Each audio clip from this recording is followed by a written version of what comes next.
Hey guys, before we start the show, I want to let you know that we set up a Patreon to give you more ways to support what we do here at BallinVA. There are different tiers available, and anything that you can contribute goes a long way. Thank you for your support and enjoy the show. We supposed to do that. I told y'all in the beginning of the year, every camera in my face right now, I told y'all, we not losing the game. We got one more game to go. We gonna show them what we about. We don't lose 7-5-7. That's what we do. We come out, we win. We run the state. We gonna do it big next week again, and hold me to it.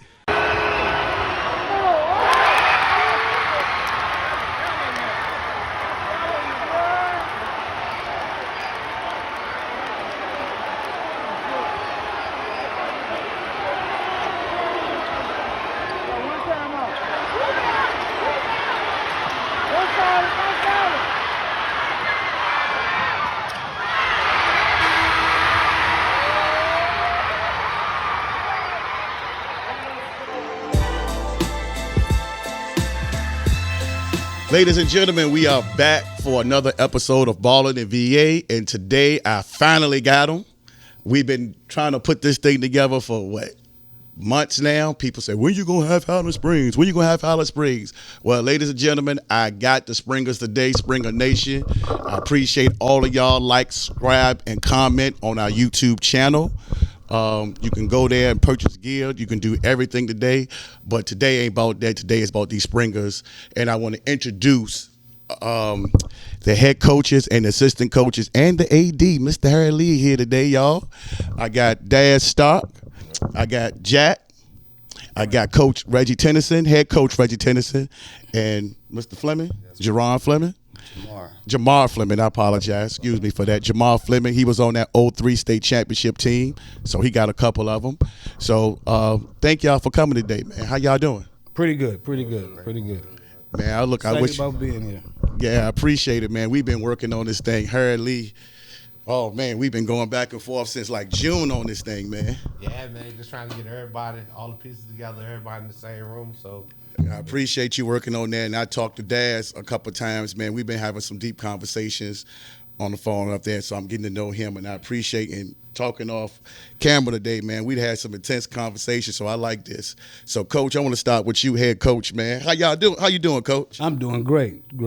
That's good. I'm glad you can be here. First time meeting you and some of the other coaches as well, and we'll make our way around. First, I want to introduce yourself, Coach Tennyson. Then you can start, Jamar, and then you can go around. I am Coach Reggie Tennyson, Highland Springs High School. This was my 6th season at Highland Springs. Just so happy to be here to talk about this very, very exciting year we had this year. And I'm here with most of all our guys, and I think you're going to allow them to introduce yourself. Yeah, y'all go ahead and go around. I'll go ahead. Okay. Coach Jamar Fleming, assistant coach. Been here, 5 years? Coach, you've been 6, so that's 5 years for me. True Springer, I'm just blessed to kind of be a part of this. Like you said, second time around as a coach, and it feels great, man, just to be a part of it and do it from a different perspective. Yes, sir. You go around. Coach Jack Brown. I'm also a Springer, but I'm the only one on the staff that didn't get to play at Highland Springs, so it's pretty special for me. Okay. It's my 3rd year. I just appreciate Coach bringing me along. Yes, sir. Yes, sir. Yeah, Coach Daz Starke. I played at Highland Springs. I'm the head JV coach, and I'm an assistant coach for Varsity too. Okay. And Mr. Lee, go ahead. Pete Diddy. So, Harry Lee Daniel, Director of Student Activities at Highland Springs High School. Just going into year 3 as Athletic Director and Director of Student Activities. And coached at Highland Springs for 5 years before that. Graduated in 2008 and played on the 07 state championship team for basketball. So, yeah, man, you got more rings than a whole lot of people, man. Football rings too, man. Yeah, it's crazy. Me and Coach Tennyson was talking about this. I have a ring at every level I've ever played at. So, from rec football to high school sports to college sports to being a coach, being an athletic director. So, enjoy the fact that you get to win. But I think more so being AD now, just watching the journey, that's more fulfilling for me at this point. To victor go to spoil. Absolutely. Well, yeah, man, I appreciate that. So we're going to get right to it. Let's jump into it. State champion, Highland Springs Class 5. Y'all had that probably, for me, probably one of the most exciting state championship games I've seen since that exciting finish in 2016 when Monacan beat Lake Taylor. So let's get right into it, man. Head coach, we're going to talk to you, man. Let's start. What did it all start for you guys? Did you go into the season thinking that y'all was going to win, or, give us the whole backdrop. We want it all. Well, I don't think a coach that coach sports ever going into the season not either anticipating or planning to win a state championship. That's the ultimate goal at our level. And I wouldn't be honest if I said that I knew we were going to win it. What I did know is that we were bringing back seniors. We were bringing back leadership. We were bringing back athletes. And with the athletes that we had, our football players that integrate into our basketball team, we knew we would be very, very, very competitive. But for me personally, as the head coach, I think it all came to fruition for me. And I tell this story after a couple of games. We lost a game to Henrico High School on our home court after we had just beat them about a week or so earlier, because I don't think we were focused. Okay. And after that game, we went down in Norfolk. I think we played a subpar game, and in that next week, that Monday at practice, we regrouped. Okay. And from that point on, I think we beat Verona. Then we played Bird in the regional championship, and we knew we had something special. We knew we could get downtown and have an opportunity to try to finish this season out the way every program wants to finish it, with the ring. Yeah, see, I thought going into the season that Region 5 or Class 5 was going to be wide open. That was no clear-cut winner for me, again, in my personal opinion. But, again, that's why I'm on the sideline. But like I told y'all off air, yeah, I did, bet against y'all in the state championship game, rolling with the Nemesis 757. They know how I feel about them. It is respect, but I did. But I was at a lot of your games this year. I was at the Henrico game at Henrico. I was at the Bird game the second time, and y'all played well. I think I was at the Glen Island game. I didn't attend any of the Verona games, man, but you guys at the end of the season, y'all were hot, man. Yeah. I mean, y'all got going. Was it? Well, I want to say, did the Verona win? Was that the first one of the 9, or was it? What game kind of sparked that? Right after we lost to Henrico, I don't think we lost again. Yeah, y'all didn't lose. We went on a 9-10 game winning spree, and I think we just refocused. We got each game was significant in its own way.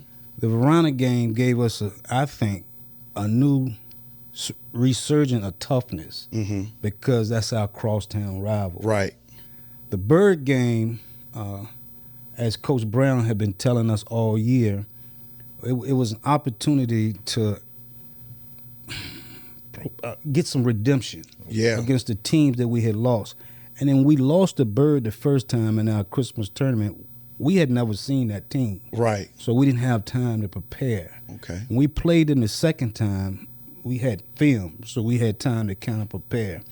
Plus the guys were prepared. They were pumped up. We knew we had an opportunity to get to that state tournament, and we wanted to be there. Man, y'all played a heck of a season, man. I saw growth every time. Yeah. One of the players that I was close to on a team, it's crazy. I'm losing my mind now thinking about him.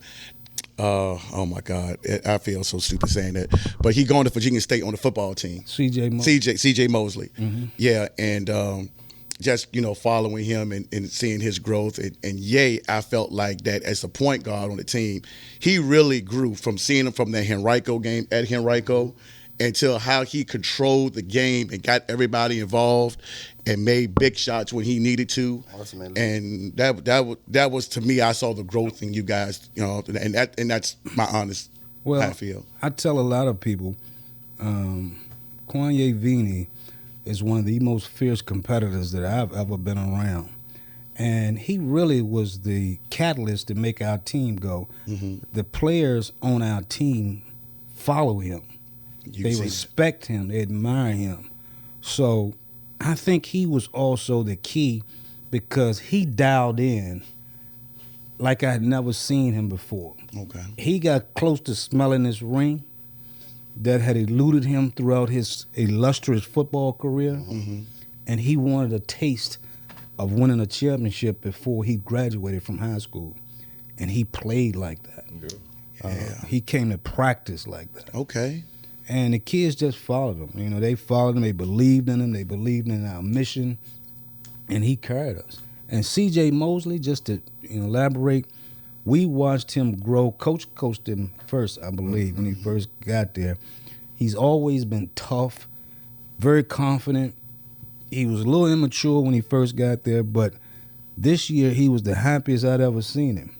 He was focused. He accepted his role because he didn't start. Right. But he had such a great attitude coming off the bench. Right. And he played some big moments for us and some big games for us. And like I said, each one of our victories was significant. And we pretty much had leadership, and each one different type leadership in each one of those games. Man, it's crazy. And let me get some from Jamar, man, talking to you. Can you back up some of the things that I asked Coach, in regards to the season? What was your take on it? Man, wow. A dream season, kind of,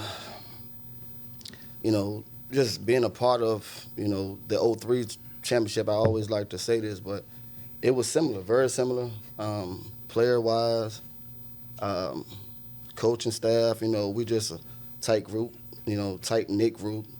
But I think overall, just having that leadership, Kanye Vini, seniors, Dorian Davis, we was blessed to have that.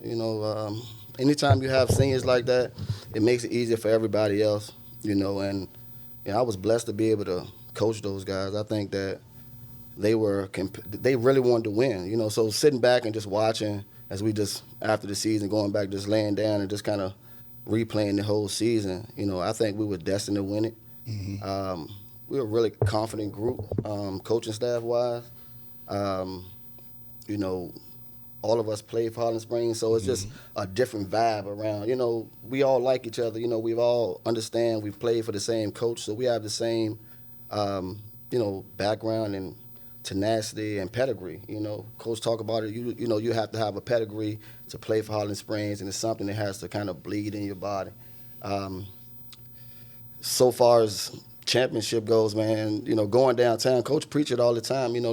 Let's get downtown. He understand, but those lights are brighter down there. Oh yeah. So we didn't understand how we were going to perform when we got there. We just knew, the goal was to get there. And playing under those lights and seeing the guys, prepare for the game. Just it was a dream, man. It was a dream season. I just love to look back at it because. Man, having the type of team that we've had this year is just one of those things where you say, will it happen again? You don't know. When you win a championship, you don't know when the next one gonna come. Right. It's been 15 years since I won the last one, right? Yep. That great team the coach was on. Man. And this is like when we look back at it, it's like, okay, 03 won. That team was in the making. It's almost like with Brandon and Abrams and those guys like coming up under us, it was almost like destined for that to happen. So in 07, when that started brewing, it wasn't, to me, I felt it. I felt it. I knew the type of players that we had. And it's kind of taking an effect, on this season. Having two guards, we all had two dominant guards. So having Dorian Davis, Coles coming along, throughout the season, slow and making his pace down at the stretch, he started dominating, and for him to do that, I think that it made it easier on Kanye, it made it easier on Biggs. It was just, everything started clicking at the right time, man, and when I look back at it and just putting everything together, it was supposed to happen. It was supposed to happen. I think that, as we continue to coach and, get that practice, coach be on me all the time about, just getting there and giving the kids, being positive with the kids, giving them something to kind of look back at. Because a lot of our kids nowadays, social media, they think just posting stuff on the internet and, they have it easier. I don't want to say. I mean, it's you can say it. I mean, yeah, they do. It's easy. Like, okay, 03, what? it wasn't social media then. No. I caught it my junior year in college, maybe like 07, where I started Facebook, but Yeah, it probably was if MySpace then. I feel like it's, they don't realize how blessed they are, you know what I mean? Just to post something and before you know it, they got, 1,000 hits, coaches calling them, off of something they just post online. And I know that for most of us, if we had that, we always tell them, like, bro, do y'all know how easy it would be for us to go to college? Like, they're just going everywhere. And I feel like in 03, that was the start of something special in the East End. Ain't nobody win no championships. No. Before we won in 03 in our area, I don't. In our 94 Meadowbrook. Well, 7-5 had won a couple, I believe. Yeah, they had one, but 94 Meadowbrook had one. Yeah, the first Highland Springs State Championship was 1960. You're right. Okay, so Meadowbrook won in what year? 94, the year that Iverson was in jail. Yeah, that's Right. Oh, Yeah, okay. yeah, All right, so- and it feel like, it just started blossoming from there, man. Yep. Yeah, Coach Jack. And I want to ask you, any of y'all can answer, but I'm going to go to him first. But to me, I love the fact that now the schools are actually hiring players that played at the school that can, like you said, you talk about that Springer pride and putting on that uniform and just playing for the school. That means so much because, like I told you, you go up Northern Virginia, you go down 75, they're hiring the people who played at the school. And for a while, Richmond area wasn't doing that. And now when you start seeing the AAU have changed and now the schools are actually hiring people who's part of the staff and the program, you're seeing the difference now. And we're starting to win some championships, man. But tell me how you feel about it, Jack. I mean, I got to credit Coach and the AD. Because, like I said, I'm the only one. I went to Highland Springs for a few years, but I didn't.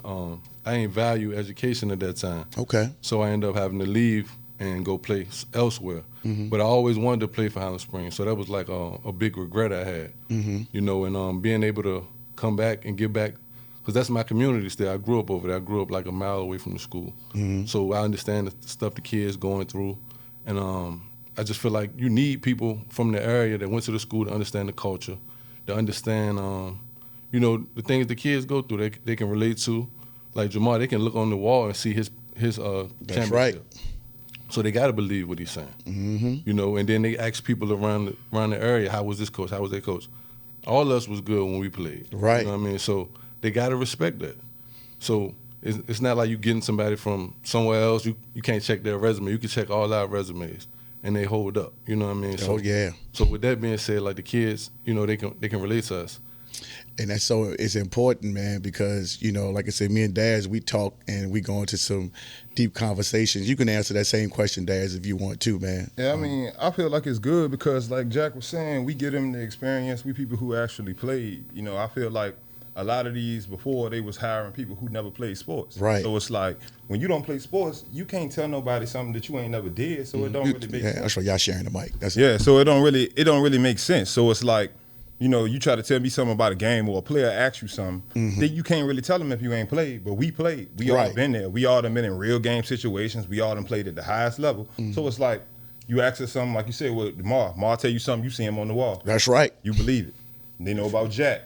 Ask about Jack. You believe it. You know about me. You believe it. Coach in his day. That's right. You believe it. Same thing with James Vaughn. Same thing with Reggie Dennis. So it's just like everybody that's with us, we did something in our time when we was playing basketball. Like we made it happen. So I think it's great because that's what the kids need. Yeah, it's a beautiful thing, man. And Can I interject before Coach Daniel take the mic? I don't want to give myself credit, but this was a conscious decision that I made when I was hired as the head coach. I went out on a limb and said then that the only staff that I wanted was Springers, and there was a reason why, and it paid off because I knew actually the first person I asked to come on staff, he might not even remember, was Coach Daniel. I wanted Coach Daniel to be the JV coach when I got the job. At that time, he was a teacher and on the football staff. Okay. But my reasoning behind it was the fact that just like myself, who played there, came there in 1979, I wanted people on the staff that was vested in the school and in the community. There's a difference from hiring somebody that's outside of the area that don't know Highland Springs. That's right. That don't really bleed black and gold. They That's right. talk about being black and gold. That wasn't the case with me. That young lady sitting over there on the other side of the room, I dated her at Highland Springs High School. We walked the halls together at Highland Springs High School, and I can't get rid of her. So, that's why I wanted black and gold staff members, because I knew once they came aboard, they won't go nowhere. I ain't worrying about them leaving and going to Henrico the coach, Verona the coach. Right. Or John Marshall the coach. A big difference. Man, we would run them out of the community. They could never show their face back in the community. That's right, Coach. Preach it. That was my mindset when I got the job as the head coach. And Coach, I'll let you expand on that. Yeah, man. So just talking about their season, it was it was weird for me early on. Mm-hmm. So we had made a decision when we got the new building that we was gonna do a Christmas tournament. Okay. And I didn't realize going into the Christmas tournament was gonna be really like their first games together. Okay. So not thinking about it, like I think we scheduled like one game before. Yep. So we got to the Christmas tournament. I was like, oh snap! I didn't put my basketball team in the bag. Oh. Because we got this Christmas tournament and we got really good teams in the tournament. Edison came down and played in the tournament, LC Bird, Churchill Academy. Mm-hmm. And I'm like, dang, my team, like, just like they're, in the first game we played without Kanye, Latrell Sutton, Christian Martin, CJ Mosley. We played without 4 kids because they were still playing football. Okay. So when we go through the Christmas tournament, we end up losing the Bird in the championship game. And then when I watched them come back from Christmas break, that's when I was like, Coach got something. Okay. Coach got something. The kids have bought in. And for me, the way they play defense. Yeah. That was one of the big things I always look at with a team, how well they play on the defensive side of the ball. Because when your shot not falling, you still got to be able to stop people. Absolutely. Mm-hmm. And when they lost to Henrico, it wasn't because they didn't play well on the defensive side of the ball. It was their shots just weren't falling. Right. And that was at Henrico, right? No, it was at Highland Highland Springs. Springs. Okay. Lost the game at Highland Springs. Okay. 51 or so. And then when they came back, they went to Norfolk, and I think we had a game against like Patrick Henry or somebody during the week. Okay. And then when they came and played Verona that Friday night, and just watching the way they competed, the atmosphere, I was like, all right, we got a shot. And then what I knew in the back of my mind was the regional tournament was at Highland Springs. Yeah, man, we got to talk about that too. So, and I came to Coach Tennyson, and I told him after they beat Verona, like, yo, you don't have to play away no more.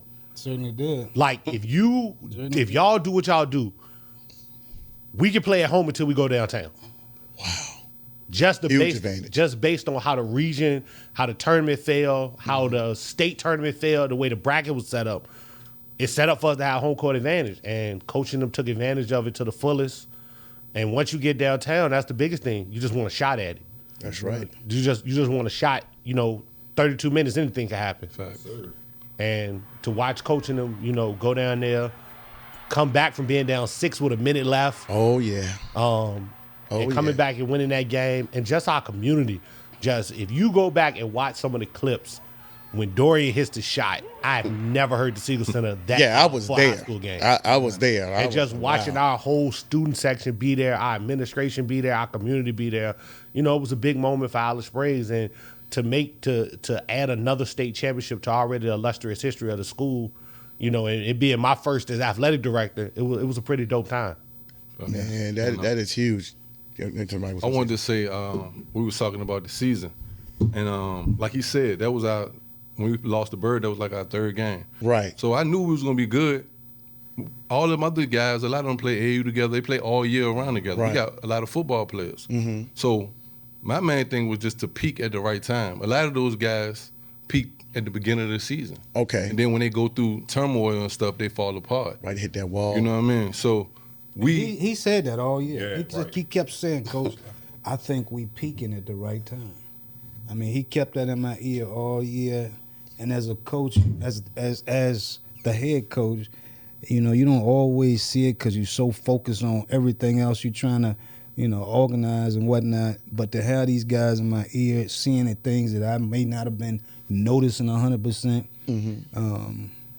he was counting off the teams that had beat us. I said we're not gonna lose. Same four. Same team twice. We're not gonna do it. We're gonna beat Verona. We're gonna beat Bird. We're gonna beat Glen Island. I mean, he prophesied that. Yeah, because I think Bird was probably maybe considered the favorite. I guess, right? They didn't even want to rank us in the top 10 till the end of the year in the area. Wow, see, I didn't know that. Then we ended up number 1 in the state. Yeah. Man, they say that I didn't know that. You know, it's crazy. You know, when I watch that, like I said, you talk about the players early in the season. I also know Jabari Thompson too, and I know he's like 11th grader. And I was just not going out there because I know his dad and everything like that. But I know him too, yeah. Yeah, so I was just like, man, I was like, I don't know, man. But like you said, you guys hit that stride. I think it was just like the second half of the season. And like I said, I was at those games and I was like, man, they kind of dangerous, man. But I said when I said, so I was sitting to one of my friends, I said, if they beat Bird, I said, I think they're going to get to the championship game. Because I was looking at the other teams. I was just like, I said, y'all were too athletic. Y'all was too disciplined. Like I said, y'all had matured throughout the season, like you said, just like from what you had. And then you made a big point that you didn't have all your players. That's a big deal. So, you know, so I want to say, again, I'm on record. I was wrong in the championship game, but I was happy that the 804 brought back another chip because I feel like in my eyes that the two schools that are mecca when it comes to sports, especially basketball, in our area has to be Highland Springs and John Marshall when it comes to basketball, especially because you're going to John Marshall, the city, or you're going to Highland Springs, and y'all going to win them championships. And so it's just like, you know, I like to see that. So I want to say this, though. Let me say this about Highland Springs and our athletic programs there. I think I said this publicly a couple of weeks ago. We are very, very blessed as coaches in that building to have the young people that come through those doors that we have. We are very blessed because you are only as good as a coach as the athletes that you coach. Mm-hmm. I was the head coach at another high school here in Richmond, here in the Richmond area for 6 years. Didn't really? Yes. Oh. Didn't have the athletes that I'm blessed to have at this point, and it really has made a difference in what I'm able to do as a coach, what I'm able to put on a program as a coach, and the things that I think about game planning as a coach. So for us, having these young people year after year after year show up at Highland Springs High School, we're just very, very fortunate. And it goes without saying, and I say this all the time, I worked a very, very elite camp a couple of weeks ago in Charlotte, North Carolina. And we were talking about our state championship and our school. We have one of the best football programs in not just Highland Springs, in the country. That's right. And people always ask me, do you have football players? Or why do you let football players play basketball? And I look at them like they're crazy. How are you going to have some of the most athletic people on the planet not integrate in your program? I was going to ask you that too. Ever since I've been there, ever since we've been there, we've had almost half and half. Half football, half basketball. Hey, one of them sitting right there.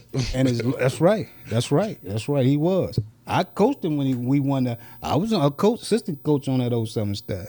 So as long as I'm there at Highland Springs High School, hey, that's the formula for success.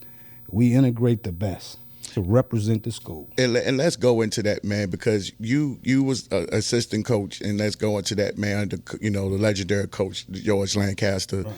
And shout out to Coach, man, one of the nicest people I've ever met. Coach Lancaster don't even have to know you, but if he see you, he'll shake your hand and hug you like you know you. Legend. And, and I'm sitting here just like, because I was coming up, I think I saw him after the Verona game, and I know he said Coach Boone, he was supporting him as well.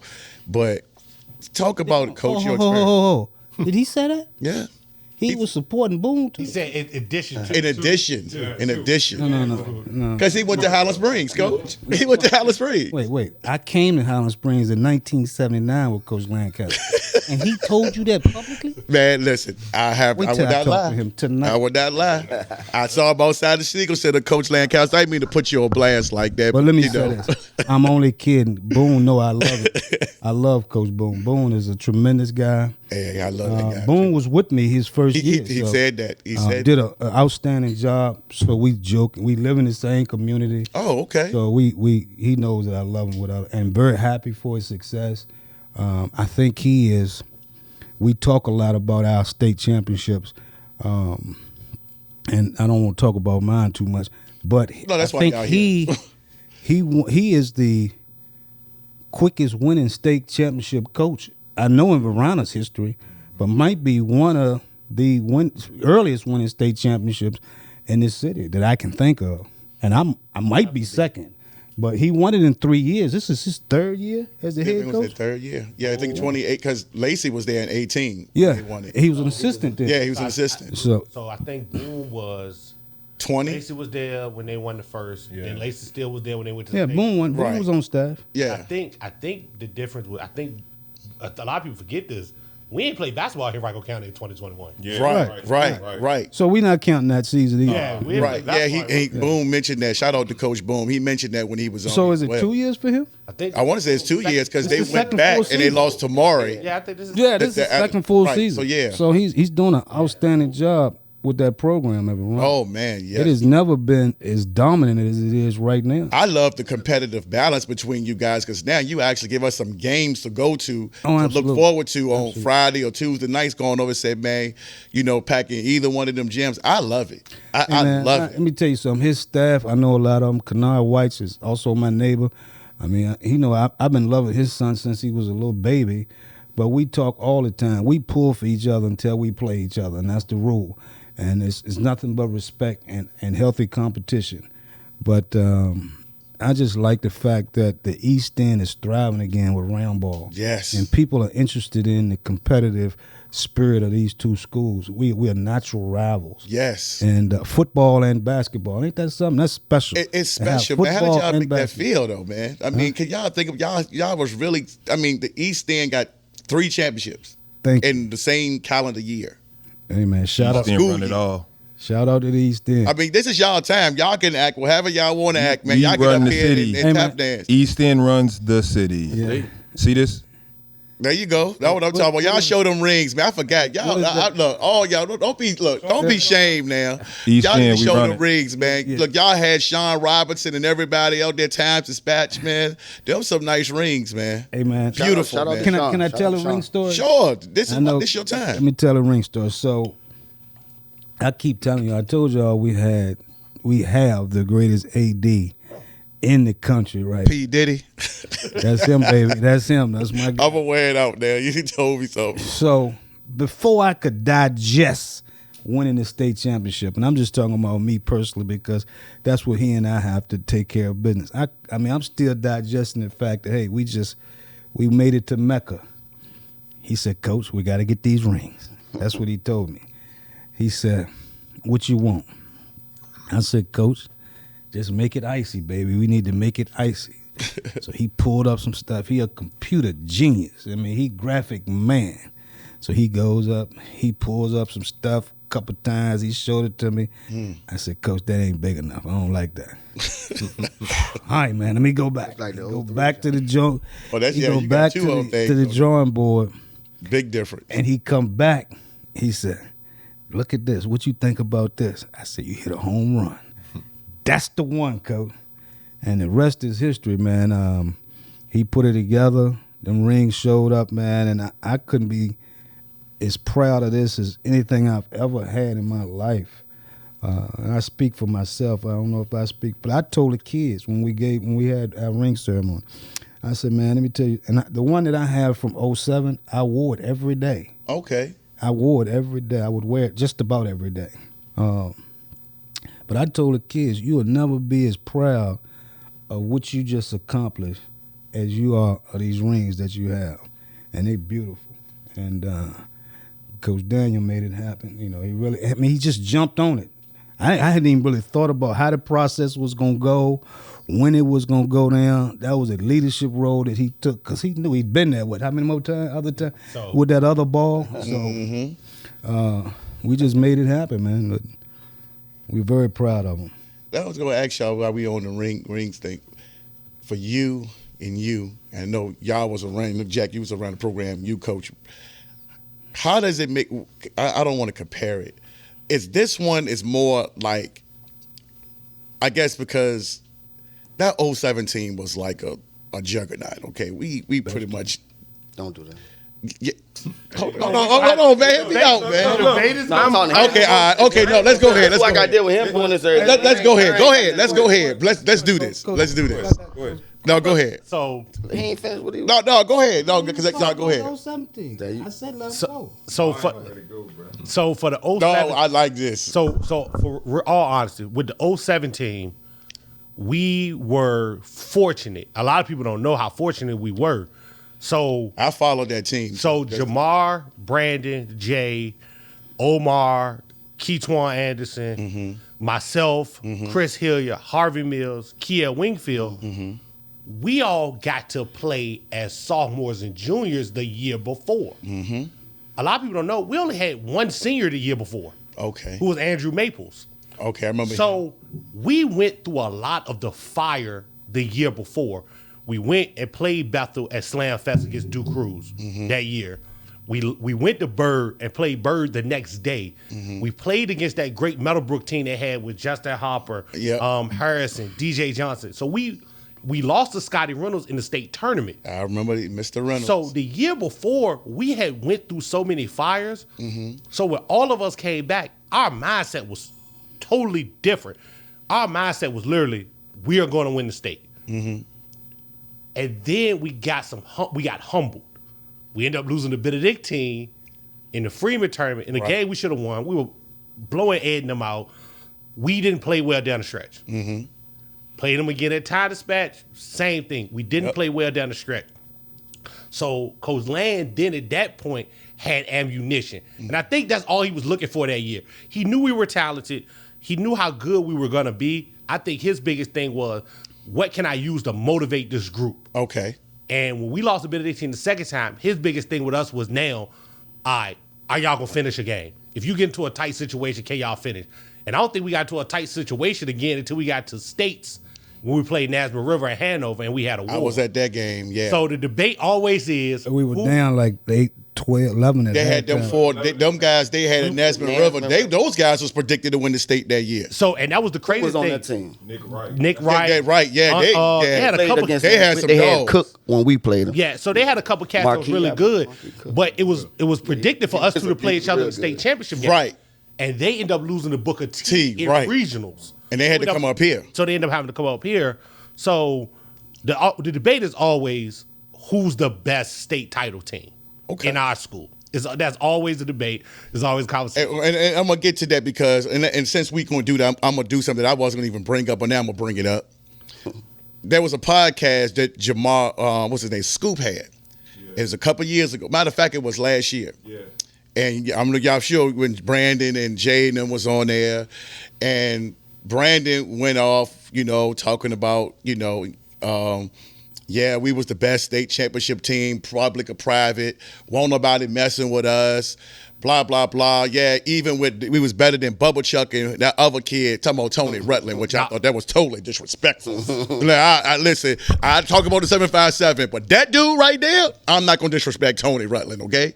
So him and Brandon, in my opinion, ain't even close, but that's a whole nother subject. But he talked about that they was the best team and blah, blah, blah. So Jamar, you sit up here. Daz, you sit up here. Jack, you sit up here. Coach, he been itching to say something. So Jamar, go ahead, man.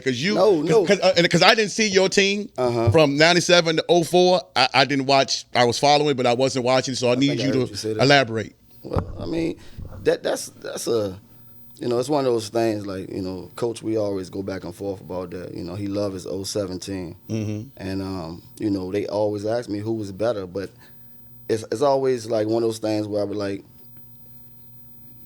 the game evolves. Right. I mean, like in 03, I'm listening to him, say some of the teams, but, we played probably some of the best teams in the area as well. I mean, you know, we had guys like Brad Barrison. Mm-hmm. We had to go through him. Benedictine Dale. had Vernon Hamilton, Bombali Osby at that time. Shout out to all those guys. Yeah, shout out to all those guys, man, because I mean, I think basketball really got real at that time. I think we probably played Oak Hill that year. I think we lost by 1 point at Slam Fest. You know, but truly, if you want my honest answer, you know, Yeah, I do. I believe we always gonna be the best team because we were dominant. We were dominant. I mean, we lost 3 games. We lost to George Wythe. And they had some great teams too. That Shout run out they to had George from Wythe, 99 to 04. Ant Green, and Tyree Evans. Yeah, They were- Palarosa and all them boys. Yeah, who was that? Oak Hill. I forget who they had at that time. And Marcus Williams, Isaiah Swan. Shout out to them guys as well. But you know, we were just. I just felt like we were so confident, man. We were good. Like no one scored the ball like me and Ingram. Shout out to Andre Ingram, man. That's Definitely one of my shout out favorite friends, man. One of the good guys in this world. You know, he's just a very talented guy that's still striving. You know, and I love him to death. But you know. Maurice Reed, I got to shout out my whole team. Shout out to the. Don't do that, man. Look, we love the debate here on this show. Don't be shy on Ballin and VA. We like that, good, man. We were good. And I'm saying, like, you know, that team was so good. You know, to me, I feel like every game we played, we were gonna win. Every game, I mean, literally every game, because at any time, you know, me or Dre could go off for 30. I don't think people realize how good we were as a duo. I heard you talk about the 2 duos in the area, and ain't nobody mentioned Fleming and Ingram. And to me, it's funny because, you know, me and Dre, we came as a freshman. We never played JV ball. We came in under Coach Lancaster. Coach Land, this is a story. Coach Land used to recruit us at Fairfield Middle School, you know, which that's something that, you know, just going to the game, seeing us play, to us, that made us, I mean, we felt so elite. To come see Coach Land come to your game as a middle schooler, to sit up in the stands at Brooklyn and watch you. And so by the time we got to be seniors, we knew we were gonna win. We were too, you know, we had too much under our belts as freshmen coming in, and by the time we became seniors, it was just it was easy, man. And shout out to all those guys we played against, because you know it was tough. Met Cowers. I mean, I could go on and on about the talent that we were playing against. And these guys, you know, 03, I think, was the start of something in the area. Me being told, I think that year, the city took off. I mean, it was already good basketball, but I think it took off so far as confidence and championships go. No one can never tell me, you know, that me and Dre weren't phenomenal. You know what I mean? And I think, you know, as basketball go on, you look back and you get blind to what was great. Well, we all get caught up in the moment. Yeah, you know. So shout out to those guys too. 017, they were great. Hold on, Coach. Look, I got them started, right? No, let me say this. You hold on. We respect the 03 and the 017. Yeah. Ain't nobody not say y'all were not phenomenal. Right. You forgot. I didn't coach that team. I was actually the coach of the year that year y'all won it. So I remember that. We talked about y'all had one of the best teams that ever come through Highland Springs. But so did they. Yes, sir. And so did we. We got to shout out the 1960 team too, Coach. 1960 team as well.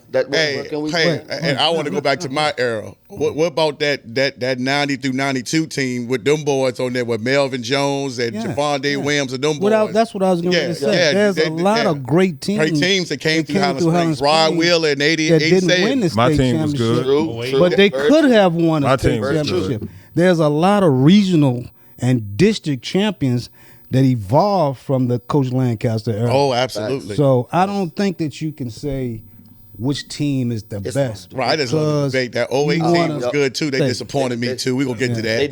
We beat Benedictine 2 out of the 3 times. We'll get to that. We had talent that come through the teams. But between these 2 teams, and I coached on that 017 and watched this team play and competed against his team that year, they're very similar. They're very similar in their talent, and they're definitely very similar in their wins. I love it. I love it. And it'll always be debatable because he ain't gonna never say his team. He ain't not supposed better, to. and he ain't gonna say not better. He ain't supposed and let me to. tell you something I'm not. else. The team, I always compare the team we just had this year to our 07 team. They say they the best, Yeah. They got it right there. and I'm rolling with them. Right, right to do they got it right. They rolling with won. them. Everybody This gonna have it right. 20 team, 21, 22 team said they was the best team. They come to you know why? Because they the flavor of the month. Right. Hey, And, everybody, and for me personally, I don't care what none of y'all. they entitled to that. That's my favorite team. That's right, Coach. No, that's what you're supposed to. I love it, man.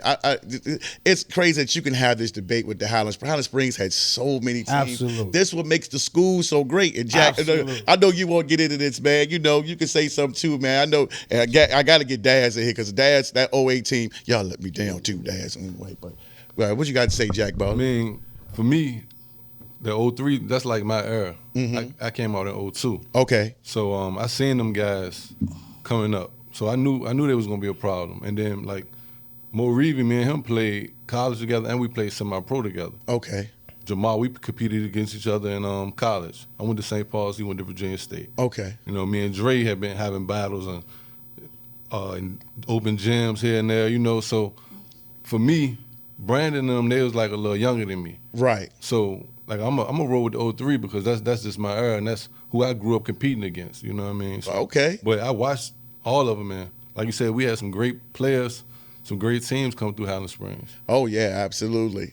Go ahead, Daz. I know you've been itching to get in here. Come on. So yeah, I mean, I bang with the 03 team. I ain't really get to see them play, but like you know that 07 team with Jamar Abrams and like Harry, Brandon, and Jay on there, like that was the team because like most people don't know. I mean, some people know. I went to Louisiana County High School before I came to Highland Springs. And you was a monster out there. So like that 07 team, I watched their whole run all the way because you know we didn't go to the playoffs. So I was at all their games from especially like when they was talking about the Nasman River game when they was down by like 12 at halftime. Yep. I remember when they came back after that game, I told my dad we was in the car on the way home. Well, we might have been on the way to Golden Corral or something like that. Anyway, I told him I'm like, yeah, I'm going to Highland Springs. That's where I'm going. So like if I had to choose a team, it would be the 07 team. Them dudes was like NBA players to me for real. Like, and I mean, not saying that I was like not just as good as they was, but it just was like in awe to see them play, bro. So, Yeah. but like Ma and It's them, special. they was good too. And I remember like Andre Ingham, like my first time ever coming to the Springs when I first got there in the open gym, I was guarding Andre Ingham and I didn't really know who he was, bro. I swear to God, we went to like, I think it was 13. He gave me like 11 of those 13. And it was like all jumpers. All them James was all net. He ain't talk no trash. He just a smile at you and then go down the court. And I'm like, man, all right. But Man. yeah, I would say 07, man. That's just me. That's what made me come to Highland Springs, made me want to be a part of And it. I thought when you came over there, and I thought after they won that team, and me and him had a conversation about it, Mr. I'm going to take 15 three-point shots after he making the first one, Mr. Gilbert Arenas himself. So you can call me Agent Zero all you want. So now for me, just going back to the 07-03 team, it's one of those things that's going to always be a debate. Even with the 22 team now, they got Hardware. That's right. So they always can be in the conversation. It always can be what if. My thing for me was we looked up to the 03 team. Right. We looked up to those guys as people that paved the way for us to have an opportunity to be great. So when we had these debates, it's fun. It's Yeah, I love it's it. always cool. It's I fun. love it. No, not with him. Jamal said, no, I'm tired. He want his My respect. thing what it is, and me and Jamar got a kind of similar story with this. I think for Jamar, and that's just me speaking on his end, it's not that we feel or think that the 07 team is better than the 03 team. It's the fact that I don't feel like Jamar Fleming get enough respect in this I don't think so either. as the type of player he was. Hey man, you know, and I'm gonna cut you off. One of the reasons that ain't from nobody sitting in here, because one of the reasons why he's on the staff, and I asked him to be on the staff, because and we joke, and he know I love him to death. My wife know I love him to death. He was he was probably Kanye before Kanye. Fact.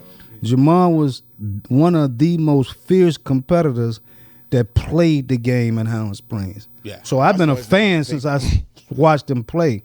Now that he's a coach on my staff, and I speak not just for him, but everybody. It's a pleasure having the talent, the resume of the guys on my staff. if I had to say, okay, right now, Highland Springs basketball staff gonna play anybody else's staff in the city of Richmond, hey man, we going up by a dub at halftime. I mean, so even with I'm gonna be on the sideline sitting down coach. coaching, but the staff we gonna roll. I love it. But Jamar, one of the best point guards to ever play at Highland Springs. Oh, I heard his name. I just didn't see him play, So but I used to hear his for name. me, it was different. This is my first time meeting him. Like for me, it was different. I didn't grow up in Highland Springs. I grew up in Fulton Hill. My brothers went to Armstrong, so I was blue and orange going to all the Armstrong games.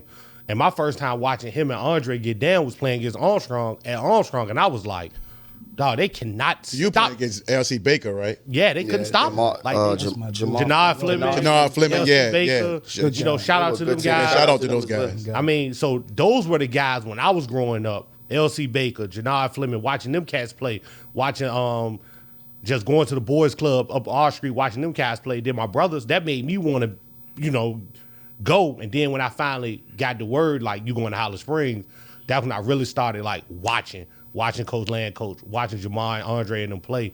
And that's why I just don't feel like Jamar get as much respect as he deserved in this city for what he did at the one at Highland Springs. Right. Like, to be a 4-year varsity player for Coach Lancaster, that ain't no easy feat. No, it ain't no easy feat. It is not. So, I mean, considering all the players that he had, because I was talking to a couple of WIF players, Kevin Mayo, shout out to Mayo, Tyree Evans. Tyree Evans will be on here next Sunday. And they was talking about you, saying good things about you. Was saying that he said, no, man, you got Jamal on there. Yeah, he one of the real ones out here. So those guys were saying that. So let me say that. And they told me this like a couple of weeks ago. So, shout out to those guys and stuff like that, because I didn't see you play. So they had to, I said, oh, yeah, I remember him picking the paper. Never saw him play. But I love this, man. I love it. Y'all can go down the line and talk about the great players. My first game was watching Roderick Will in '87 against Alonzo Mourning. Another great player. In the state semifinal game. That's when I first saw Alonzo Mourning. He was trying to hit on my cousin, and she didn't want to holler at him. Yeah, Rod was trying to. Her and Rod was real tight, so I was like, you know who that is? Well, who he gonna be? He going to Georgetown, but yeah. And then, like I said, I followed the '92 guys because I, real good friends with Melvin and Jafonde and all them guys. So to me, them guys was loaded. So a lot of times for me, I felt like they're one of the teams at Highland Springs that for me would be at the top of that list, because those guys was, that five right there. But that era of basketball in the '90s, man, was just different. Yeah. Fierce. It was just different. So, and they lost too, but like I said, I thought they should have had a ring, but it was different back then. So, but yeah, we had that fun debate there, man. So, we gonna move on from that unless y'all got something else y'all want to talk about in regards to that. That's always gonna be the debate. Well, that's the Springs, man. What you say at the Springs, that's how it is, man. But let's move on to some other things and stuff like that, man. So, going out, we talked about, y'all confidence of going into that playoffs, man, and everything like that. Let's talk about that game itself. We give people what they want, that state championship game. Like, if y'all didn't see it, y'all can go on YouTube and watch that game, man. Probably one of the exciting games I've seen. Finishes. See it. It was back and forth, man. And you, like, to have all that yellow and black in there besides the seats, because the Siegel Center, man, it was a sight, man, for the city. And to bring one back here, because in the words of Damon Harmon from the football team that y'all had, what'd he say? We don't lose the 757. That's what he said that. They didn't. And y'all backed it up with that. So talk about that game, man. Can I start? Y'all funny. Shout out to Damon as well, though. He played basketball. I thought I was gonna start. Another shout out to James Vaughn, Coach James Vaughn. He does do a phenomenal job with the guys. He's another what I told you. Okay. I love him. Okay, shout out to him. And Coach Dennis as well. Okay. Shout out to Coach Dennis. Anybody else? This is why we have problems. Man, I can imagine with y'all, because Jack the only one that's been quiet, man. He been kind of. He the conversation he and I gonna have. Y'all butt heads all Later. the time, right? Yeah, but we'll have that later on. It's love. But back to the game. Hey man, that was one of the best high school basketball games. Not just that I've seen, but I've been a part of, but seen. I mean, the way that the game evolved, the peaks, the valleys, the confidence in the kids, just how it unfolded itself, the involvement of Denzel Coles. Yeah, talk about him too. Because that was kid's special. That was really, you don't expect a 10th grader to step up on a stage on a platform like that and play with such calm and resolve. He really carried us. He carried us in the first half, and he carried us most of the game because Dorian was having an off shooting night. But at no point did any of us, try to turn him down. Mm-hmm. He got away with one with me. He came out the locker room with them different color shoes on it. Who, Dorian? No. Oh, Coles. And nobody pulled my coattail to ask me, did I see it? But by the time I realized that we were warming up, I said, this ain't the time to be trying to impose my will. Biggest game of our careers for me. So, but, I mean, it was a pleasure to go back and to watch the game. I probably watched it maybe 10 times now, just to watch the game and try to put myself in the game as a fan, would be watching that game. And watch all of our fans under that basket just sitting there, that Springer Nation, cheering for their people, man. It was a beautiful thing to be a part of. And as a coach, being there as an assistant coach was a little different for me personally this time. But to stand on that floor and be downtown with, about 5,000 people? It was packed in there that night. And that Siegel Center was a dream come true. And to be there with these guys and knowing, the fight, the battle we had been going through all year trying to get these kids to understand that they could be great, and working with them day in and day out, it was a culmination of just a whole lot of moving parts that came together, man. And we had a little adversity in the game, and I think I called a timeout, and we was talking about some stuff. And I think it was Kanye that said, man, Coach, don't worry about it. We Gucci. We got this. That was funny. Yeah. And it, for me at that time, because I'm old school, I didn't know what the heck he was talking about. I don't either. And but somebody said, that, we were going to be okay. And, man, I just trust in them kids, man. It's funny. Coaches, we get a lot of credit. We get for winning games. We get a lot of blame for losing games. Mm-hmm. But it's them kids that play the game, that win games for you. That's right. And they didn't quit, man. They didn't panic. I didn't see no panic. And none of their eyes, didn't. I mean, they was calm. The only thing I told them was that, hey, look, stay with what we were doing. Stay in our press. Don't listen for whistles. Don't look at the clock. Just play the game till it's over. Mm-hmm. Yeah, man, and the Lord took care of the rest. It was our time. It was, man. And I go back, and I'm going to ask y'all about a couple of things in the game. I was looking at the post-game press for Maury, and y'all can help me out, and we probably going to put some on, y'all video. Talk about that rebound that Christian Martin got. The coach was saying that he was expecting a call. I don't know what he was talking about. Christian got the rebound, and he said it was three of his guys around him. And I don't know what call he was expecting to get because I was at that end. Yeah.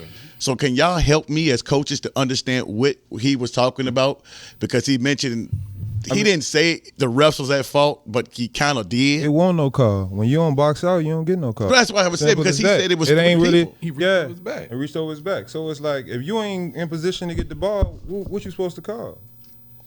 It's a state championship game. This shit, it's do or die, bro. You gotta get it. He had three of his guys there. Christian went up. Christian Martin got the ball and came down. I was trying to figure out. I went back and rewinded like several times. I was like, well, what call was he expecting? Yeah, no. He said, well, if three of my guys was right there, Okay, help me out, because I'm trying to figure out what he was talking about. One of the guys missed the stick back and went across Right. the side. Right. Christian grabbed it. The other guy went over his back, and he called a foul. I mean, you I guess coach is looking for the referee to swallow his whistle, but a foul is a foul whenever it's going on. I mean, like I said, I think his name Coach Plummer, Brandon.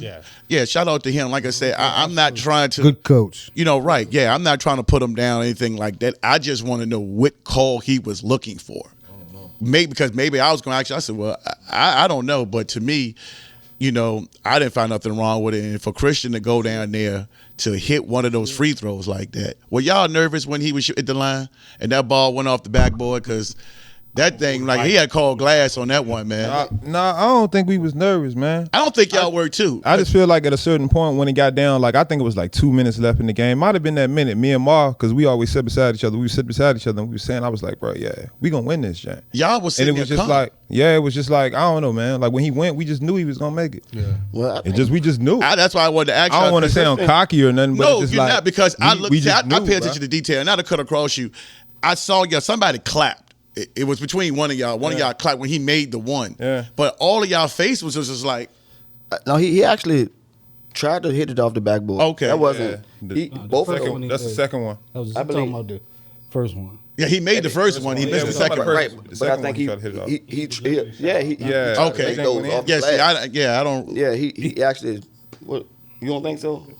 No. No, because I asked him, and he was just like, no, I shot him off the glass, and unbelievable, man, how that game unfolded. But Christian was a big part of it. Yeah. I think you asked, did we think he was going to make those? Was we That the nervous, question? Yeah, nervous. It was tie game. I wasn't nervous at that point. I'm gonna tell you why. Okay.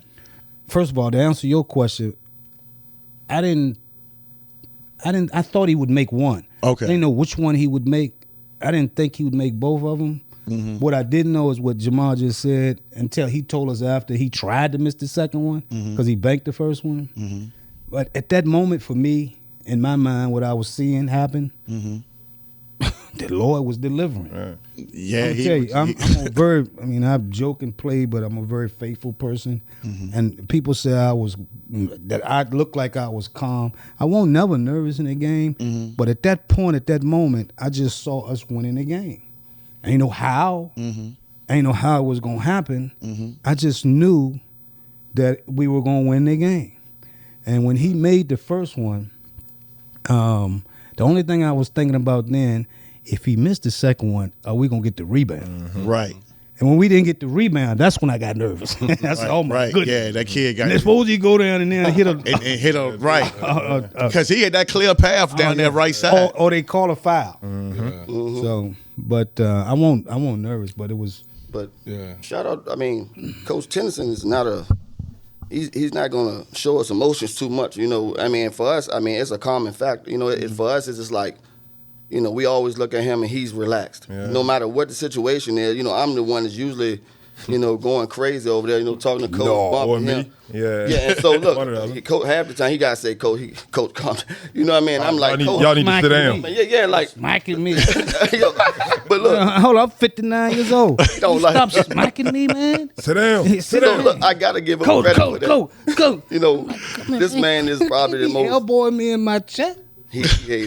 But even after, But I love the passion, though. Yeah, so he Yeah, pumped. yeah, oh my God. just being out there, just giving coaches flowers, though. Yeah. No, as no. a OG head coach. 10. As Let's a go. No, head listen. coach, man. But coach, Hey, can I give you your flowers? Nah, yeah, go stop ahead. talking so he can talk about you. No. Because truly though, Ain't about but let me give you these though. At the end of the day, he messed with us. We got a real good relationship. You know what I mean? That's what everybody need to know. Like we all get along. But just being there with him, he got a lot of similarities with Coach Lancaster. But when it comes to the way they coach, it's very different. And just being with him on the sideline, I'm like, man, this man don't raise his voice half the time. I'm like, Coach, I'm helping him scream out because, that's just his demeanor. And I think for us, it just makes the game, everything just slow down. And I think, that was a part of that whole dream season. Coach just, it's going to be all right, calm down. Dream season. That mean a lot. Just to piggyback on what you said, I just want to say he a great leader. And besides teaching us how to be basketball coaches, he teaches how to be great men. Mm-hmm. That's one thing that I want people to know. You know what? And can I say something in regards to that? Because I didn't want to do that, but because I don't like being messy. But I'm so glad that y'all saying this, because before the season, like I said, you know, I'm in the gym with a lot of guys, and I went to a school with a lot of guys where some of the kids went there, and they didn't like Coach Tennyson's, I guess, style. And the reason why I say this is because I guess coming down there, I don't think their kids were that good. You know, you're going to always have that parent it's always this group of parents that they either played, the parents either played or didn't play, and they felt like their kid should have got more time. Oh, absolutely. And I hear that a lot. And I was like, man, so I said, what y'all saying? Well, I don't think he's going to be here next year. I'm like, again, this is what I'm hearing. So respectfully, I'm saying this. So, but when I see the coaching staff saying otherwise, and I don't see no faking amongst any of you of saying that we're just going to say this just to be on the podcast. I don't get that at all. So I'm just being respectful when I say that, Coach. And to hear these guys vouch for you and go hard for you like this, that says a lot about you. Yeah, well, Can I? No, please answer it. So for me with Coach Tennyson, it's not necessarily about X's and O's. Mm-hmm. Like, and people gotta, and I think that's some of our issues with society today. Everybody values wins and losses so much, they forget what it means to be on a team. Mm-hmm. They forget what it means to be a part of something bigger than yourself. Mm-hmm. For me with Coach Tennyson, it's not about how good of a basketball coach he is. It's about how great of a person he is. He legitimately cares This is what I'm hearing. about his kids. And that's why they play so hard for him, because they know he genuinely loves them. And it's small things he does. Like, his office is full of food. Hey, kids come out of get ready for practice, making sandwiches, cooking noodles. He got sub sandwiches for them. During the playoff run, pregame meal every day. We go eat. We gonna make sure y'all fed. We gonna make sure y'all taken care of. He talked to the kids about life. Those are the things that make him a great man, that leads to him being a great coach. His care for the kids, his care for the community, his care in what he does on a day-to-day basis. Even when I played for him, he was never yelled, never really fussed. He'll pull you to the side, talk to you. But he got his point across. But he genuinely cares and loves his players. And not just his players, anybody he comes in contact with. I've rarely heard Coach Tennyson raise his voice. I've heard him raise his voice before because I play AAU for him, and he raised his voice. But he's just a genuinely great person, and it just helps when you have somebody leading your program that cares about the overall well-being of not only the players, but the coaches, but the community, and what it looks like. You got some? You want? Oh, I thought. Okay. No, wrapped it up. Okay. No, I man, to me that says it all, because when Coach Tennyson came in here today, the first thing he did was shook my hand and said, "Man, you know, I know you from somewhere." I didn't get that vibe, you know, because people always say stuff, but their kids are no longer there. Let's just say that over the years. So again, when my son was in Trinity, so I'm hearing the program from I'm like, but the kids ain't playing. Yeah. So I don't pay it no matter. Cause see, I was on the coaching staff with Gene Atkins. I remember Great coach. So I know the stuff that she used to tell me, and was just like, look, your coach, you deal with them parents, because I ain't got time to be dealing with that stuff. They just mad because the kid ain't playing. She used to always say that. So I understand. I'm just not a fan, but I did coach for 4 years under Coach Atkins. So I want to give you a time to respond to that, Coach. Well, I'll say this. In all honesty, what I have at Highland Springs, I always consider it, and my intimate conversations is with my wife. It's a gift and a curse. It's a gift because I am so fortunate to be coaching at my alma mater, a school that I love dearly. That's a blessing. God answered my blessing. The curse is I follow the legend. I follow the man who is a legitimate legend. I came to Highland Springs in 1979 with this legend and played for this legend. So I will always be compared to his success. Yes. But the reality for me, and what I tell these guys all the time in practice, I don't really care what nobody outside of the gym think about me. Mm-hmm. I only have to really be great for one person. And she's sitting on the other side of the room. I know how I feel about the kids. I know the platform that I have. I know what I'm really there to do. It ain't about winning state championships. Right. It's about touching young people, making them understand they got to go to class, making them understand that you cannot be a product of your environment negatively. You want to be upstanding people in the community. And as far as parents that don't like my coaching style, that's all right. Apply for the job. The man is in the room. So, Facts, man. Facts. I don't really care about that, because if your kid ain't playing, then it's gonna be hard for you to think positive of the program. Well, everybody But gonna if think you like that. playing, if it's not a coach on the planet, football, basketball, soccer, tennis, that's gonna have a kid in his program that can help him win games or compete at a high level and not play him. So I can't punish those kids that's talented, and you have the other kids work just as hard to get to that point. Well, if that person, So that if your was that kid don't want to work, don't blame us. See, Yeah, right. Let him work. I Let him feel the work. same way. If the kid was that good, we wouldn't be having that We conversation. having that conversation. That's just me. So, it's all well and good. I respect everybody's opinion and their decision to do what they think they need to do with their children. And, I bless them. If they were there and left, they left for a reason. Absolutely. So, I don't wish nothing bad on nobody. I hope that they find what they're looking for at some point in life. Well, I appreciate you. But thanks for answering the question. And thank these guys. No, I'll man. tell you something, man. I remember they said all this nice stuff about me. I'm going to remember that, man. I'm gonna remember that. This regular day stuff, bro. Don't act like that. But I love these guys. Hey, No, man, I can tell, man. These are probably my best friends. Really and truthfully, Coach Lancaster and I talk every other day. But these guys are sitting here in this room, and a couple of them that ain't here, when we spend time together, we socialize together, we do some man things together. But, my circle is very, very close-knit outside of my wife.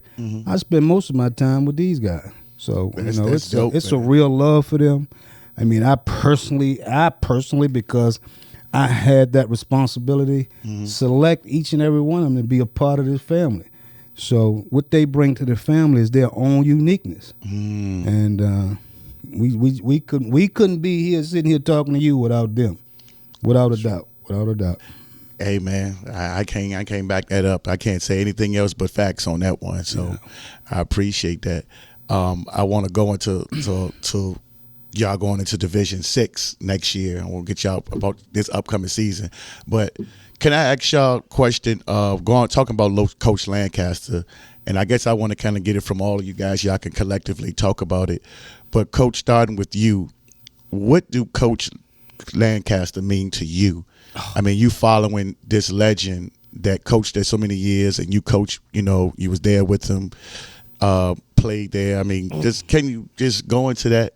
I mean, we probably could be here all day, but kind of sum it up for me. Yeah. And I let all of you guys We answer don't the really question have as well. enough time to really talk, so I'm gonna make mine under a minute. I hope he does the same thing.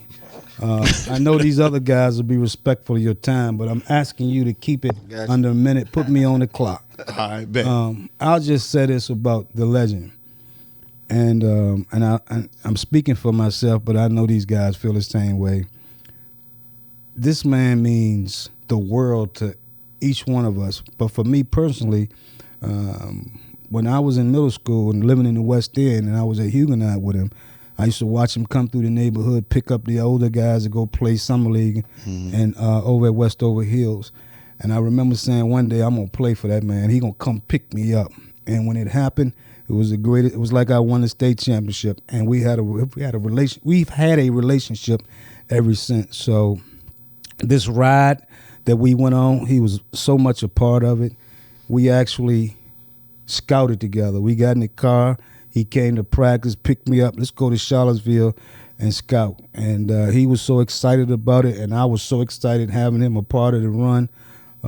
He's just who he is. And And that's all I will say. To stay under my minute, but he's just a great man, great father figure.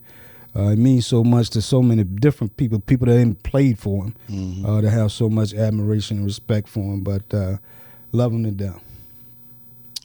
Who want to go next? Go ahead, man. Yeah, I would say this, same sentiments. I mean, definitely a father figure. Coach blessed me, just allowed me to, be a part of that program, and ever since then, my life changed. Okay. For the good. He saw me at a rough patch in my life where, he filled a couple voids, by, coming to get me. Coach would see me at the football game, stuff $20 in my pocket. I'm going in my pocket, coach and put money in there because he just knew my situation at that time. And growing up, seeing somebody that truly cares about you, it wasn't nothing I wouldn't do for him, so just, being a part of Highland Springs and him just pouring into me like he did, with everything, just life lessons on top of lessons, within practice, outside of practice, it was nothing he wouldn't do for me. So I feel the same way, and Coach, I know you're going to see this, I love you. I appreciate everything you've done for me. And I just continue to, bless you with, trying to do the best that I can do for you, man, because you definitely was there for me when I need you. So shout out to you, Coach. Jack, I know you didn't get the chance to play, man, but I know you was around the school and around the team, man. Yes, sir. Well, Coach Land was actually my gym teacher. Okay. So, but like I said, at that time I wasn't focused on basketball. My grades was poor. But I used to be in gym class. Like I might do something. He'll be looking. Like I dunk. I look over him. He turn away like he ain't looking. So I always kind of wanted to impress him. I always wanted to play for him, and I always had a lot of respect for him. But it came full circle. On the first season of Richmond Elite, I played semi-pro. Okay. And he ended up being the head coach. Oh, wow. So I ended up playing for him. And our home games was at Highland Springs. That's how I met Coach Tennyson. Okay. So that was like everything is like kind of surreal to me. I ended up playing for him, ended up being on the coaching staff at Highland Springs. We won the state championship. So, I mean, I kind of feel like it was destined, because I know he was a legend. Like, I knew that when I was in school. But I just mentally wasn't ready at that time. But it was just like a blessing to actually get a personal relationship with him, have him coach me, meet Coach Tennyson, and now I'm on the staff. So, I mean, love Coach Land, a lot of respect for him. Daz? Yeah. I got a lot of respect for Coach Land, man. Love him, man. When I transferred from Louisa County to come to Highland Springs, it was a thing going and saying that I was being recruited to Highland Springs. So, like, I had to go to, like, Charlottesville to the Virginia High School League and go through, like, a process of appeals to be able to play at Highland Springs. And if I didn't get it passed, I wouldn't have been able to play nowhere. Oh, wow. And when I realized, like, Coach Land, at all the meetings, he didn't have to come to none of them at all because it was just supposed to be me and my parents. He came to every single one. Oh, wow. Just to make sure that everything was going how it was supposed to go, everything was going to happen like how I said it was going to happen. And then, he just always been there for me, man. So, yeah, love you, Coach, for sure. Harry Lee. Coach Land probably kind of saved my ability to go to college. When I was growing up, I played football, but I always thought I was a basketball player. Like, that's what we did in my family. And my ninth grade year, after my ninth grade year of football, I really didn't want to, I ain't going to play football no more. Like, I'm going to just focus on playing for you, Coach, playing basketball. And he got looked at me and was like, you got a gift. Like, don't limit yourself. And he also showed me the value of doing for others. He's always been that way. He's always gave more himself to everybody. So that was one of the things that kind of helped me a lot, especially just being a man with my family. I always think about what Coach Land taught me about always giving more of yourself to others. And whatever you get back in return, that's just God. But always give of yourself, and you let the chips fall where they may at that point. So that's always one of the things I appreciate with Coach. Man, Coach, we can go on forever for what Coach has done for each one of us individually. Just the things he's done and the things you find out Coach has done for you later on that you never had an idea of. I found out that through some conversations that Coach had, I had somebody that paid for me for my practice stuff every year for my sweatsuit, my shoes for the team. I never knew until I became the athletic director. He finally told me. Wow. Like, he just told me one day, and just things of that nature. So, always shouts out to Coach Land, man. We honor him. Every time I step in that gym, I get to see his name on the court, so it's pretty cool. Yeah, man. Shout out to Coach Land, man. Legend. You're not only a Richmond, local legend, but Virginia as well, man. Definitely, I don't know anybody that can say anything bad about, Coach Land, man, and the work and the lives that he's changed, not only in here, man, but throughout, the city with all the players that he has coached from where he is now and Huguenot and everything. But I would just get a couple more things before we get up out of here. Let's go into this coming season. It's going to be your last season in Class 5, and then next year y'all going to be moving up to Class 6. So what are the expectations going into this upcoming year? Because you got your crosstown rivals over there. I know y'all don't play each other come to playoffs like it used to be. But what are y'all expectations, coming back and trying to repeat? This is something that we talk about a lot in the gym to the kids and the kids that's returning. We have to let them understand that we're no longer right now the hunters. We're the hunted because of the success we had this year. So we have to rise to a different level of expectation for the young folks that's getting ready to take the reign, because some of these young people that we have coming back was a part of this run, and they're very hungry. And we don't want them to lose focus of our ultimate goal. Our ultimate goal is preparation. Mm-hmm. If we prepare properly, like we were in the gym yesterday talking about simple things, defensive movements, defensive philosophies and schemes. If we focus on the little things that we supposed to do, it'll take care of the things that we want to happen. Okay. So we don't want to come back with the expectation like we're going to win it again. Mm-hmm. It is, as we've been talking about, it is very tough to get to the state championship game. At that level, in that class, 15 years? So it's not an easy task, and I don't want anybody to think that it's easy or it's going to be easy, but it's durable. Okay. And we just got to prepare. Anybody got anything to add to that? Or I think Coach summed that up. Yeah, Coach summed it up for real. Yeah. Well, I know that they just came out with the new classifications, man, of y'all moving up to Division 6, which that means, I don't know if they want to say tougher competition, but bigger school size with Highland Springs growing and everything. How do y'all feel about that? Anybody want to ask any questions? I won't, Coach, because he's more familiar with those schools. Apparently, so, yeah. It's evolution. Mm-hmm. It's just a natural progression of things. Our area is growing.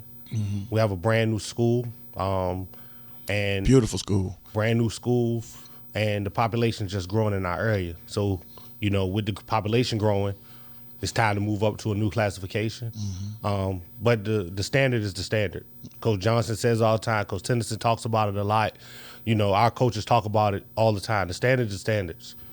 It doesn't matter if we play Class 1, Class 6, Class 9, whatever. Mm-hmm. Highland Springs has got to be Highland Springs regardless of what we play at, what we do. Right. And that's going to continue to be the case as we move up and play against, different teams, playing in different areas. Mm-hmm. Our region is going to be comprised a lot differently. Mm-hmm. It's not going to be all of Richmond now. Mm-hmm. We're going to have some teams from the Chesapeake area in our region. We got some teams from possibly a team from Roanoke, Yep. So a teams from Fredericksburg. So you don't know the Virginia teams, definitely. It doesn't change what we do at Highland Springs. Mm-hmm. It doesn't. What we do at Highland Springs is going to be the standard regardless. So moving the classification not going to change that. Wait, would you say it's different at the Springs? So I'm going to tell y'all. So, all right. So I got to give this man credit because it's copyright infringement if I don't. Okay. So the statement is different at the Springs actually came from Coach Travis Bell. Okay. So Coach Bell grew up at Highland Springs, He's the director of Newbridge Child Care Center. Okay. Coaches on the football staff, and we were playing someone. I'm not gonna say what team we were playing, and somebody caught it on camera, and he just said it. He was just like, "It's different. We built different over here." And after the game, I asked him, "What made you say that?" He was like, "Bro, you ever just walk down Newbridge Road, or you ever walk through Pleasant Street, or you ever walk down South Oak and just walked and just see everybody is about one school. Everybody's about Highland Springs, and our community is so tight knit." Yes. And when he said it, it just stuck. So that's why I say it all the time. That's why, I got it on my wall in my office, because it's a level of expectation when you wear black and gold. The second thing is, for me and my role, is understanding to keep the standard where it is and continue to grow this thing. Got to give credit to, what credit is due. My predecessor, Mr. Rick Lilly, did a phenomenal job when he stepped in, coming in and, showing me the ropes, teaching me how to do what I do, but continuing to be myself. And just the people that are around, just Coach Tennyson, Coach Johnson, Coach Patrice Franklin, who's been the girls volleyball coach. She was almost 11 years now. Coach Franklin Harris, who's our girls basketball coach, has been there for 12 years. Like, we have people that have been at our school in position for so long that everybody understands what it is, what it takes to get it done, what's the standard, and to make sure we each hold one another accountable, not just the kids. My coaches hold me accountable. When they say, "Hey, I need X, Y, and Z done," if I'm slow on it, hey, what we got going on? Coach Tennyson talks about the rings. Me and Coach Tennyson, I had to start giving Coach Tennyson weekly updates on the ring. But it was because, I had given him a date. That date was coming close, and holding somebody accountable. And that's the biggest thing I love about our school, just everything. We hold each other accountable. We understand what the standard is. We understand what we need to get done, and we do what we do. Hey, y'all heard it. It's different at the Springs, y'all. Sure. I would say like I told y'all earlier, the two biggest, proudest, alumni groups has to be Highland Springs and John Marshall. You can't walk in the city with one side, and y'all not even rivals. And now you got Verano building that thing over there now, man. I love it.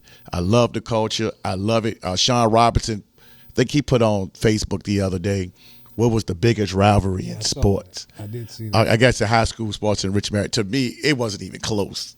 People talking all these other stuff. I said, Highland Springs and Verano by far. There was no drop-off. In 30 years in football, basketball, people are going to that game. And you talking about back in the day when it was football, well, both of them was 9-0. Whoever won the game was going to playoffs. The other one was going home. Well, I got to confess, I'm a little older. Probably the biggest football rivalry in the city is Armstrong Walker. Well, obviously, but we're talking about modern era, right? In the modern right, yeah, we're talking about modern era.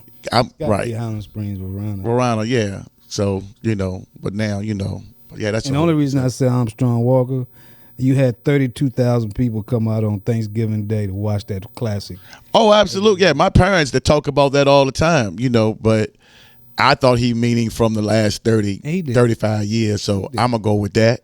Yeah, he did. Yeah, so, shout out to Armstrong Walker. But it's crazy that, listening to Coach Tennyson talk about the Armstrong Walker Classic and those things, it's just amazing to see that, sports in the city has been so relevant for so long in so many different aspects. Yeah. I mean, you had two teams from the East End win state championships this year in football. You had Trinity win the state championship in football, right? School. Like John Marshall won a state championship this year. Yep. Just sports in the 804 is at a different level right now, and it's only going to get better because of the effort that these guys like this in this room that put in every day with their kids, with their programs, and just different coaches around the area. The time and the effort they put in, man. It's a great time for the 804 right now. Sports. It is. It's a beautiful thing. Because we in that group, that 757 Hampton Roads group, and for whatever reason, we just get left out. People for years, it was always Northern Virginia, skip 804, go out west, you know, and then you go out 757. And they proud, you know, they're going to talk about their athletes and everybody from down there. But, and I just like now, and I was talking to Dwight Vick. We was on Twitter. I said, no disrespect, but if you go back to like 2009, 2008, all the way up to now, 804 been kicking y'all ass. Okay? Excuse my language, man, but that's just what it is. Football, Highland Springs, football, y'all with a 4 straight. Yeah. You know, Verona, I mean, you know, Bird ran off 3. I mean, you know, girls, Monacan girls ran 3. I mean, Trinity boys basketball, Benedictine.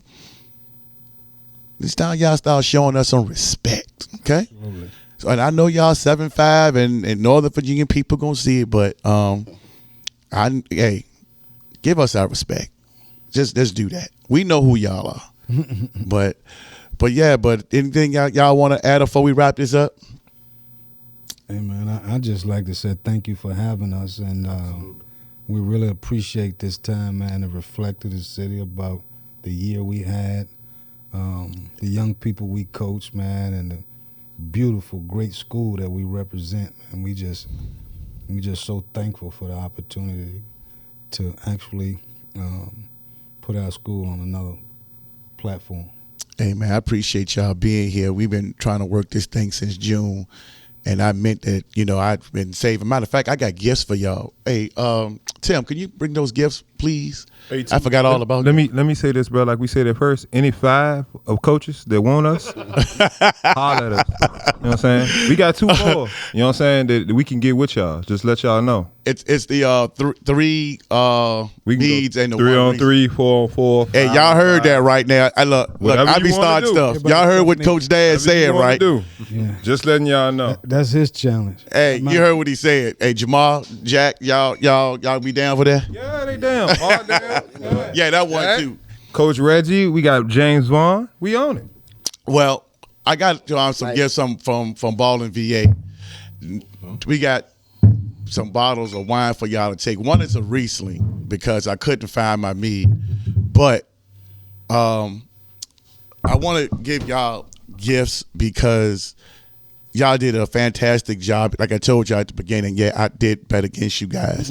But when you come here, we want y'all to feel comfortable, and I appreciate y'all accepting my invitation and coming on. Harry Lee, he was working it. I was getting on his nerves, and Daz, I was calling him all the time and texting. We got to offer y'all a bottle of Riesling. Thank you, sir. And this is wine called mead. It's made out of honey. It's different. You can make it with a mimosa. It's best served cold. And actually, sometimes they say that you can actually drink that room temperature. So from BallinVA to the coaches staff, Appreciate it. Absolutely. Thank you. we want to say congratulations. Job well done. And this is what we do, man. We got to reward the champions over here, man. I'm telling you, it's gonna be, y'all gonna like that. It's different. Put my ring on, chill. Yeah, I'm telling you, man. It's I got one. I got one. Stop, just so they know I ain't gonna stop. Hold on, I got one question. We're not gonna hold it against you that you betted against us to win. Mm-hmm. Did you bet against Verona? No, I didn't. I thought so. I didn't. I didn't. I was on record. See, let me tell you something, man. I can't lie about that. Look, because it's crazy because I'm going to tell you how I found out that some people was watching because the podcast is in Northern Virginia. Sean Pettiford, coach at Highland Springs. I watched him grow up. His family and our families are very close. He called me out, like, walking outside. I was talking to Coach Lancaster. I'm telling you. He said, hey, man, I saw you on the podcast, man. I saw you on that podcast. And it wasn't mine. It was somebody else. Man, I appreciate you betting on us, man, saying that. Because I was on there with Mr. Larry Rubama. He's a media guy from 757. Then it was another guy, Julian Brown, Nova Legends. So it was like I was the only 804 guy. Okay. So I said, no, I said, Verona, I told him, I said, if the game was at Kings Fork, I said that Verona would lose that game. I said, but the fact that it was at Verona, it was going to give them an edge. That's what I said. So, and I said the same thing with you guys. I said, well, I just seen, from what I seen both teams, I said I picked Morritte in a close game because of what I told you about Mr. Davis, and he proved me wrong. So, Dorian Davis, I did win against you too. I'm on record of saying that. You can see me and say, hey, man, you know, you hit the shot of shots. Just the big shot. Mr. Big Shot. I can go on record as saying that I was wrong with people here, so I don't run from the smoke. I don't run. So let's let y'all know I don't run.